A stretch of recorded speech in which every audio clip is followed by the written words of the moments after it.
Bellator 268 is fixing to be fun as all hell. The event was dealt with a pretty significant blow when Anthony Johnson had to bow out due to health reasons. It's always exciting when you have Johnson in there. Stylistically, a fight between Nemkov and Rebel Johnson had fireworks written all over it. But that wasn't meant to be, and as unfortunate as it is, a cool byproduct of such circumstance means a relative unknown to the MMA fanbase is getting the opportunity of a lifetime, a chance to absolutely shock the world, do the highly unlikely, and step up on short notice and take out the ultra-dangerous light heavyweight champion. A victory that would shake up the MMA world and no doubt change the challenger's life overnight. Enter Julius Anglikius, a tough-as-nails light heavyweight with a 10-1 record and a perfect stint in Bellator of 3-0. I'm currently on location in Phoenix, Arizona covering this fight and was part of the media scrum that spoke with him the other day. He was telling us that he's actually surprisingly relaxed this week, more so than he was expecting based on what's in front of him.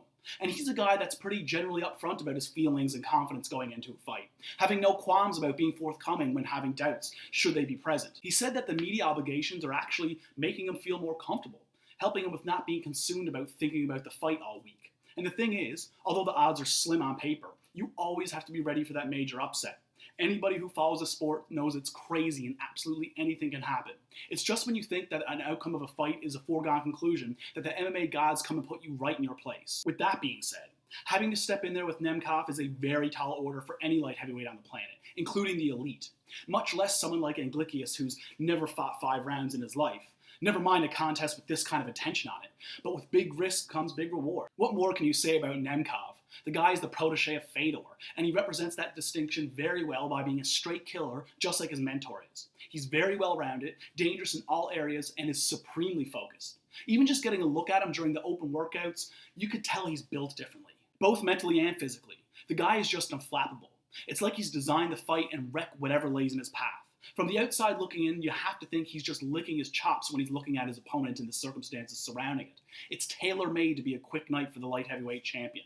It's going to be very interesting to see how that one plays out. In the co-main event and on the other side of the light heavyweight Grand Prix bracket, we have Bellator heavyweight champion Ryan Bader taking on Corey Anderson.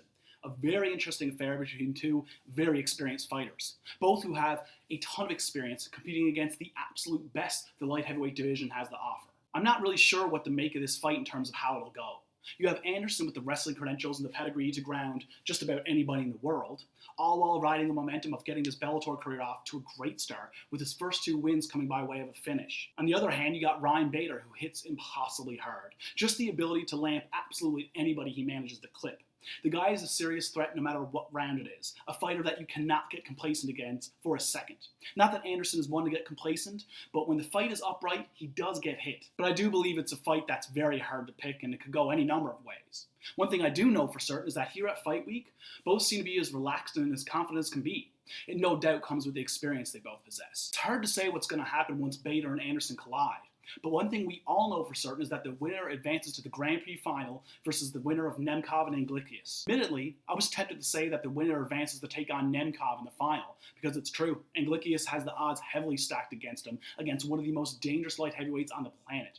He's never fought anyone the caliber of this fighter in his career before, so a lot of questions are going to be answered and very early on in this fight. But as he's mentioned throughout Fight Week, he isn't feeling any pressure coming into this. Fans don't have high expectations for him, and that sort of scenario has been known to benefit underdogs in the past. Once the cage door shuts, he's got an opportunity of a lifetime, and then when the ref says go and it pops off, there ain't no telling how this thing's gonna go.